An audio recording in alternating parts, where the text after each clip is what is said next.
So today I got an easy one for you guys. We're gonna make chicken Scarpariello. It's an Italian-American dish. It's basically sausage and peppers meets a braised chicken thigh. The sauce is a little bit sweet, it's a little tangy, it's got a lot of spice to it from the peppers. It's the perfect meal to make on a busy weeknight. I'm gonna show you how to make it. Let's get into it. Here we go.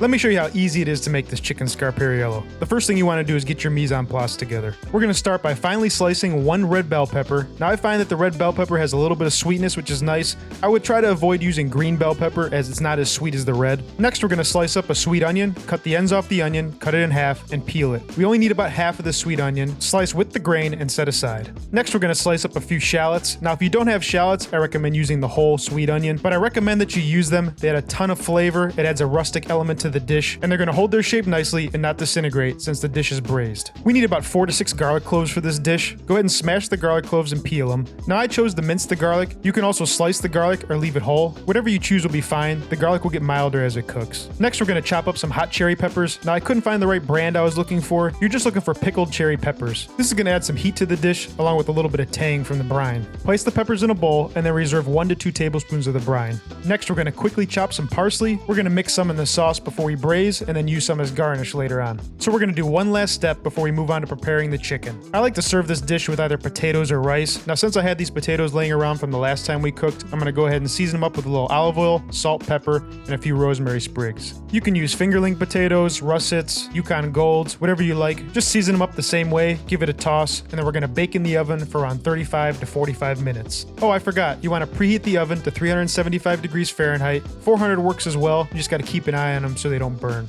Okay, let's move on to preparing our chicken and sausage. Since this is a braised dish, we're using bone-in chicken thighs and your choice of chicken or pork Italian sausage. Now, when you buy bone-in chicken thighs, they come with a lot of excess skin. I like to trim some of that off and make it nice and pretty. This is similar to what they do in competition barbecue. I'm looking to leave just enough skin to cover the chicken thigh evenly all around. Keep in mind this is optional, but I find that it makes a better final product. We're going to season the skin side of our chicken thighs with a little bit of salt and pepper, and now let's get to cooking. In a large pan or cast iron skillet on medium-high heat, add a touch of oil, and then once the oil is hot, around 360 degrees Fahrenheit, add your chicken thighs skin side down. Season the other side of the chicken with a little bit of salt and pepper, and let sear for around 7 to 10 minutes. You want to give that chicken skin a lot of time to get nice and crispy so it holds up during the braise. Once the chicken skin is nice and crispy, give them a flip, and about 3 to 5 minutes on the other side. Next, remove the chicken from the pan, and then we're going to sear our sausages. Add the sausage to the pan, and you're just looking for slight browning on both sides. It doesn't have to be cooked all the way through, just a little bit of caramelization on the meat. Once they're seared, remove from the pan and set aside with the chicken.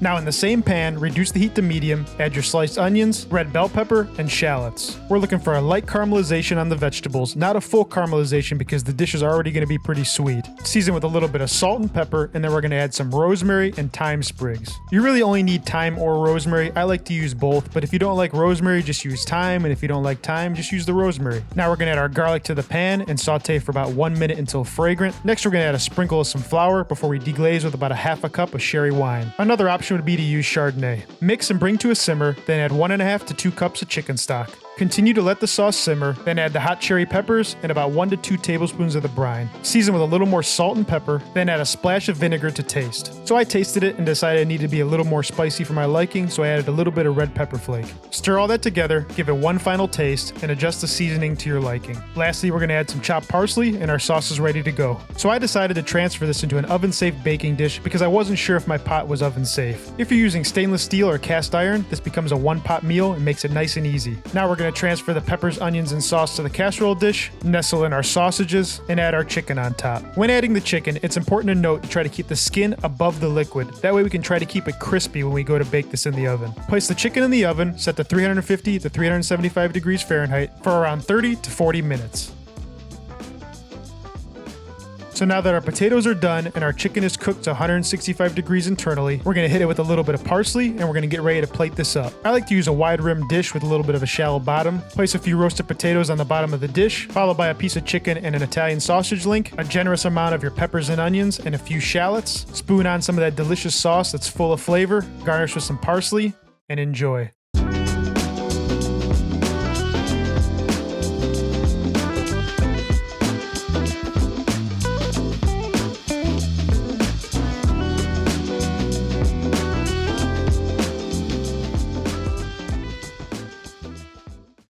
So there you have it, that was our chicken scarpariello. Now this dish reminds me of my grandmother. She would make something similar. It had sausage, peppers and onions, a little chicken in there, huge loaf of Italian bread on the table. We're over there making little sausage sandwiches, little chicken peppers and onion sandwiches, sopping up all the juice. It was excellent. You guys have to try it. Leave me a comment below. Let me know what you want to see me cook next. If you enjoyed this video or you learned something, give us a like, subscribe. I'll see you in the next video. Peace.